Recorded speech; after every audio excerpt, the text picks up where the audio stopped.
السلام علیکم ورحمۃ اللہ وبرکاتہ۔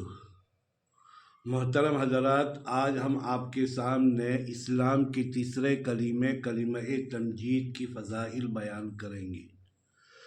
یہ کلمہ انتہائی بابرکت اور بڑی فضیلتوں والا ہے۔ یہ ہر انسان کے لیے مال کا اور مال کے ذریعے سے ادا کی جانے والی دوسری بہت سی عبادتوں کا بدل بن سکتا ہے۔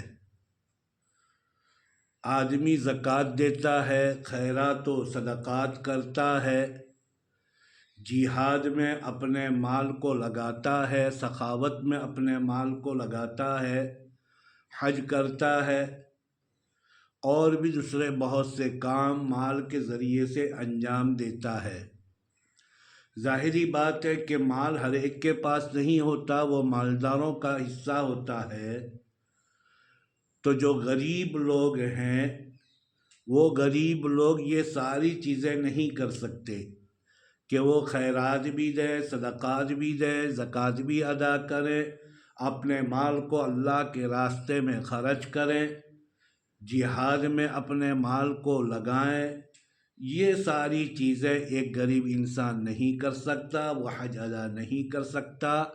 تو اس کا بدل اگر کوئی چیز ہو سکتی ہے تو وہ یہ تیسرا کلمہ ہے۔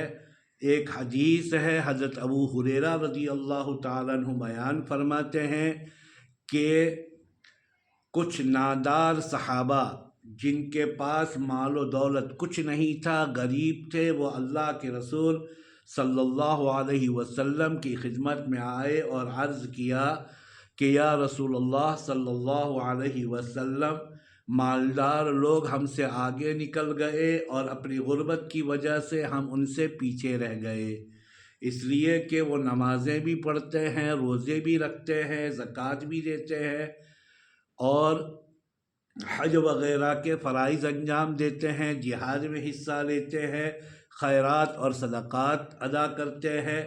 تو ہمارے پاس تو یہ چیز ہے نہیں۔ ہم بہت تو نمازیں پڑھتے ہیں، روزے رکھتے ہیں۔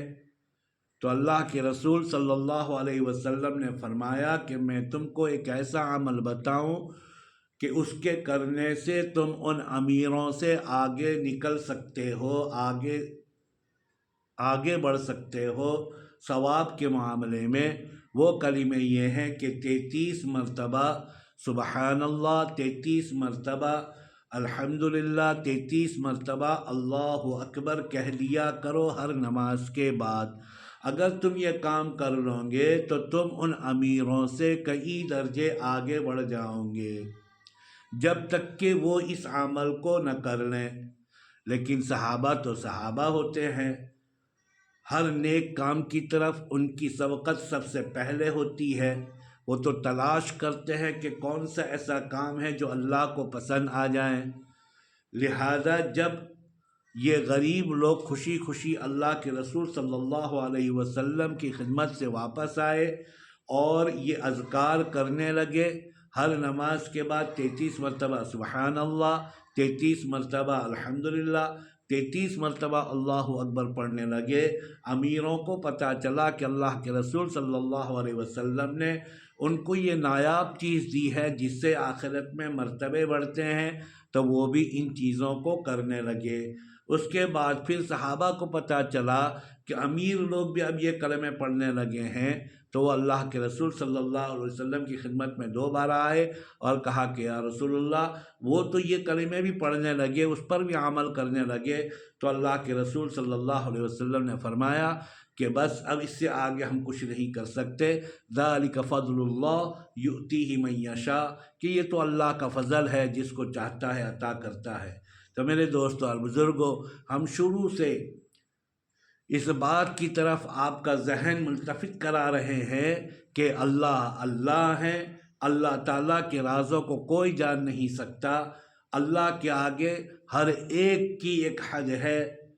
بس اللہ کے رسول صلی اللہ علیہ وسلم نے یہاں فرما دیا کہ جن کو مال بھی دیا ہے اور جس کو ان اذکار کی توفیق بھی دی ہے، یہ اللہ کا فضل ہے، اس میں ہم کچھ نہیں کر سکتے۔ تو میرے دوستوں اور بزرگوں، یہ کلمات بہت بڑے ہیں، اسی پر انشاءاللہ آئندہ کل ہم دوسری باتیں بھی کریں گے۔ تب تک کے لیے دعا کی درخواست۔